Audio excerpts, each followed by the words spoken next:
What's up, Hooker? No, you don't have to know. It's just us talking, so we're good. Hey, guys. Well, I told you to have a special guest on today. And look who it is. It's Mr. John Dallas. How are we doing, sir? I'm doing good. Having a good time. Good. Thank you for coming on the show. Appreciate it. Look, guys, my tattoo's So, everybody asked me the same question. So this was about halfway. So, I want to know. How's Then life this is going the- for this you? is the final How's everything product. going? I mean, I know It's you have to going be good. And when you actually look at it, like, Doing absolutely good. Can't complain. Yeah. Feeling good. Still working. Still out doing cases and still coming to convention. So I'm doing good. Is there any shows in the process? You doing anything? Nothing right at this moment. Will I I possibly do another show somewhere in the future? Maybe. Maybe I'll do one more. Yeah. Well, I'm glad to have you on. I know I met you a couple of years ago out in Las Vegas area. And I always wanted to sit down and talk to you and know more about you. I always watched all the shows and everything, and I thought it was great. And see you on all the other podcasts and stuff. So it was neat to actually be across the table from me and ask me to be able to come on here. So when you're at events, what's the biggest thing that you see going on at events that kind of make it more interesting when you're here? Just for you and for what you're doing.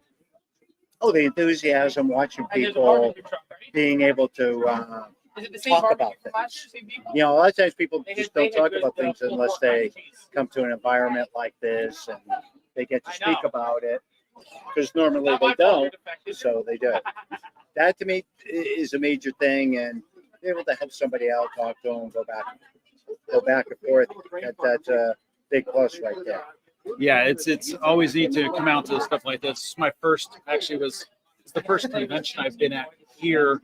My second one here. I was here last year at the Battlefield when we were moving out here, and this is the first one I actually get to come in and sell some of the equipment and stuff like that, and get to be involved. So it's kind of neat. It's more of an interest that I always had growing up. You know, when you grow up, you come from the East Coast or the West Coast, you see things in between the different shows and stuff like that. Yeah. And we were talking about a little bit earlier. I mean, the first experience I had with the show was, I think, That's Incredible, and what is it? In search Up and stuff like that. You know, I had older brothers, so older brother was always into stuff like that.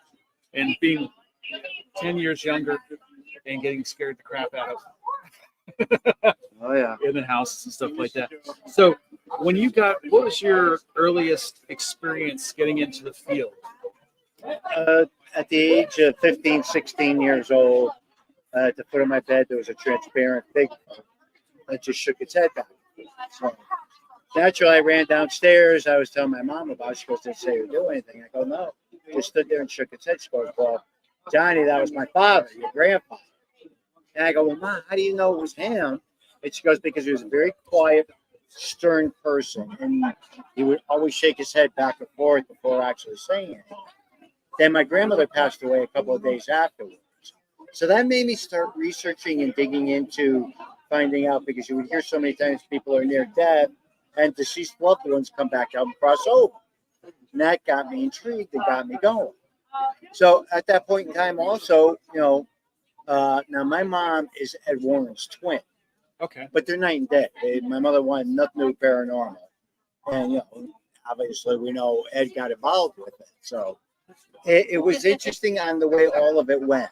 And it was intriguing. So again, that opened up the doors, and that's how I basically got involved with it. Oh, that's neat. I never knew that part of it. That's neat, and that's how I got involved with stuff, because I grew up going to my grandmother's house in Jersey, and she'd tell you these ghost stories, and you're going down the hallway and go down that back room back there. But I saw something back there years ago, and it's like, okay, you're telling a kid that's 6 years old.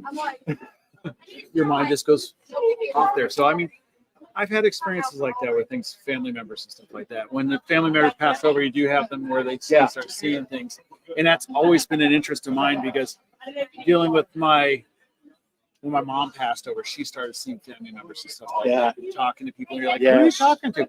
That guy in the corner there, and you're like, who? You know, there's like nobody there, and it's like, okay, reset, understand what's going on and what's the process. And most people don't get that. They're like, oh, it's just the brain misfiring and causing. I don't think so. There's something going on. Yeah, because there's always energy floating around. We're just Eric and I were just talking about that energy. It's like if you have a tree's growing, a tree's energy. So would that energy pass through if you build a piece of furniture? Would that, or an object like that? How would that work? Would you think? I wouldn't necessarily think on the same pattern. And the reason I would say that, I would think the energy is different, is because the tree, that was a living thing at one point in time.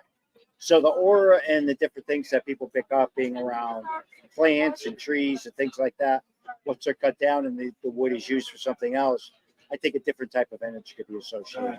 Okay, that's good. Yeah, because I mean, we're talking about that. Is would the energy be the same? Would it be able to transmit the energy? Because you have some of these haunted items that come through, and a lot of them have a wood artifact to it. Sure. Oh yeah. So if it had energy before, could energy attach itself to it? I with a lot, especially when you're talking about haunted wooden items. I mean, we know the most common is a lot of the different statues and the masks that come from different countries that they carve. But a lot of times people don't realize that when those are carved and made, they're made to represent different deities that they believe in. Thus, the intent and purpose behind it is where energy is going to transfer from that person to the item, thus making them haunted when they come, and then tie in with other people and stuff too. That's cool. I had an idea what it would be, but I'm not too sure about it. Mm-hmm. And figured I'd ask you that question on it. Yeah. So, but what do you like about the Gettysburg area? What is? I become the Gettysburg as far back as I can remember. We used to come down 2 or 3 times a year. Anybody ask me where's my most favorite place in the world to go investigate? Gettysburg. Everything has something going on. There's energy in every different building. Over the course of years, I got to be good friends with a lot of the people that own, businesses and stuff. So it's just engulfed and developed over the years where this has always been my favorite place. Yesterday afternoon, I was fortunate to go on to literally on the battlefield in one of the houses called Schneider House. Okay. They just opened it up last year. It was never open prior to that. So the energy and the feel of just walking around the old farmhouse and the barn and going inside just brought you back.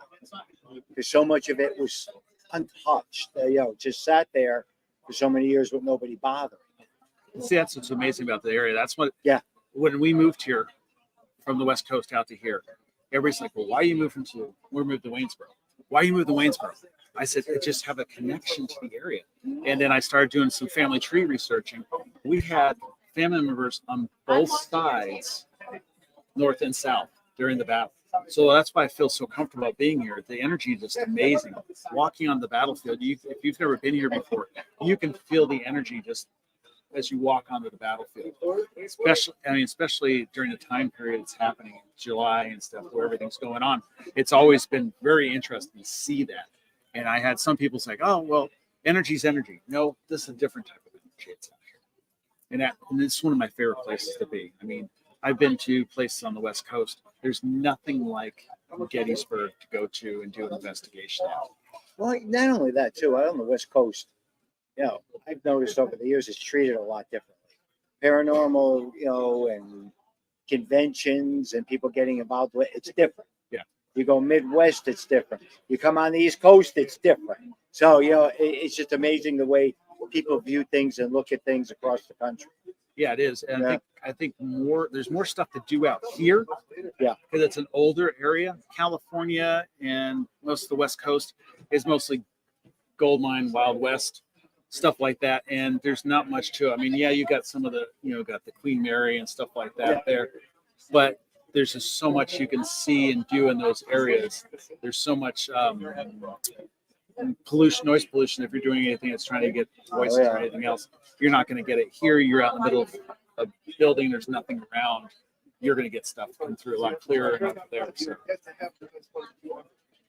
Absolutely, I agree with that. But now you still have your museum, don't you? Sure do. Do you do? It's not open to the public. I keep it as a private museum. I still collect. I still work on cases where items are could be removed.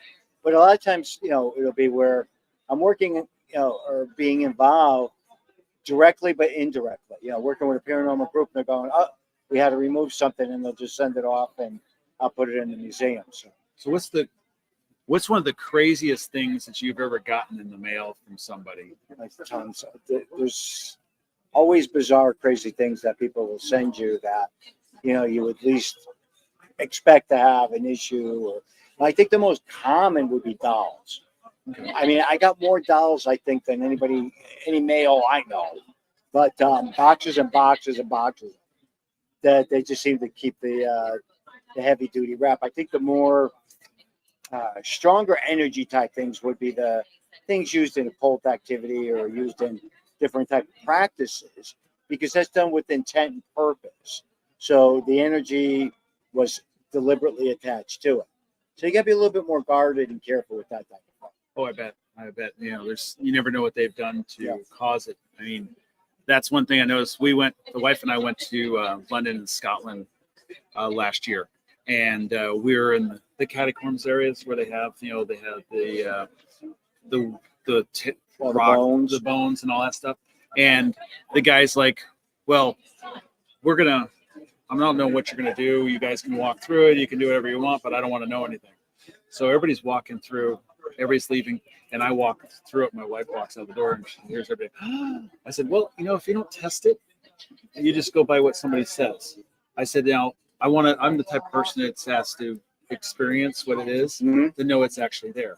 I mean, you can tell me this is haunted, but I want to know exactly what's going on. Everybody's going, you're gonna have bad luck. You're gonna have bad luck. I didn't have any bad luck. I think it's some of the places out there is a lot of superstition. Oh yeah. And it's not just been put through, but if you put superstition through and you believe in that superstition more than anything else, it's gonna manifest. But dolls and stuff, that's one thing. My mom left a bunch of dolls, and my wife's like, no. She's like, no dolls, no clowns, stuff like that. So we kind of steer of that stuff at the house. And it's always interesting. My daughter's gotten into the paranormal field a little bit. She's got she does things, and she's like, Dad, you are out there. You got to go here, go here. I said, okay, I will. But you got to wait for me. I said, well, that's not going to happen. But it was great having you on. Thank you very much. Yeah, it was great. Thank you very much for taking the time. I appreciate it. We're just a small channel starting to get things out there and getting things moving, so I appreciate it. I follow you on Facebook and see all your family dinners and stuff like that going, oh, I remember those days. All the food. So thank you. Glad that you still be able to do them. Oh, yeah. Well, thank you so All very right, much sir. for coming Thank you. All right. Oh, yeah.